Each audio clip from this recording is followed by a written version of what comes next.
ಇನ್ನು ಮುಂದೆ ನಿಮ್ಮ ನೆಚ್ಚಿನ ಧಾರಾವಾಹಿಗಳ ಫುಲ್ ಎಪಿಸೋಡ್ಗಳು ಸನ್ ನೆಕ್ಸ್ಟ್ ಆಪ್ನಲ್ಲಿ ಮಾತ್ರ. ಈ ಗಂಗೆಗೆ ಸುಮ್ನಿರಕ್ಕೆ ಬರಲ್ಲ. ಏನಾದ್ರೂ ಒಂದ್ ಹೇಳ್ತಾನೆ ಇರ್ತಾಳೆ.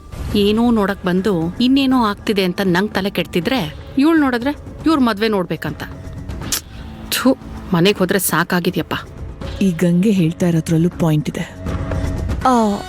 ಹೌದು, ಇನ್ನೊಂದ್ಸಲ ತಾಳಿ ಕಟ್ಬಿಡಿ ಅಜಯ್ ಗೌರಿಗೆ. ಇದೇನಪ್ಪ ದೇವ್ರೆ, ಪದೇ ಪದೇ ನನ್ನನ್ನು ಯಾಕೆ ಪರೀಕ್ಷೆ ಮಾಡ್ತಾ ಇದ್ಯಾ? ಹೌದು, ಹಾಗೆ ಮಾಡೋಣ ಅಲ್ವಾ? ಮತ್ತೆ ಮಾಂಗಲ್ಯ ಧಾರಣೆ ಆಗ್ಲಿ. ಇಲ್ಲ, ಇದು ಸಾಧ್ಯನೇ ಇಲ್ಲ.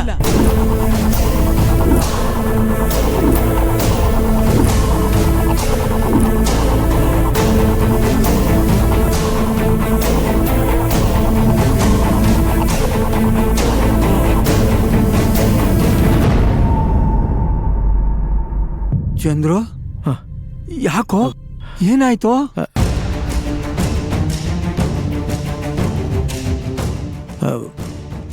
ಮತ್ತೆ ಮತ್ತೆ ತಾಳಿಶಾಸ್ತ್ರ ಮಾಡೋದು ಅಷ್ಟು ಸರಿ ಇಲ್ಲ ಅಂತ ಅಂದೆಪ್ಪ. ಯಾಕೋ ಸರಿ ಇಲ್ಲ?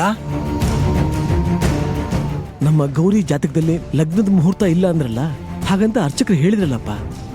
ಹಾಗಿದ್ಮೇಲೆ ಮತ್ತೆ ಆ ಶಾಸ್ತ್ರ ಮಾಡೋದು ಅಷ್ಟು ಸರಿ ಇರೋದಿಲ್ಲ. ಈಗ ಹೇಗಿದೆಯೋ ಹಾಗೆ ಇರ್ಲಿ ಬಿಡು.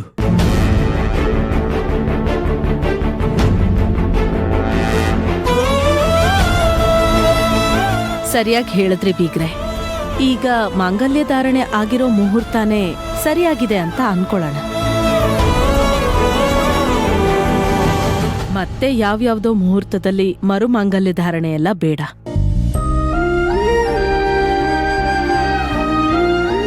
ಹೇಗಿದ್ರೂ ಇನ್ನೊಂದ್ ಸ್ವಲ್ಪ ದಿನದಲ್ಲಿ ತಾಳಿಶಾಸ್ತ್ರ ಅಂತ ಮಾಡ್ತಾರಲ್ವಾ, ಅದೇ ಚಿನ್ನದ ತಾಳಿ ಹಾಕೋ ಶಾಸ್ತ್ರ, ಅದನ್ನ ಗ್ರ್ಯಾಂಡ್ ಆಗಿ ಮಾಡಿದ್ರೆ ಆಯ್ತು.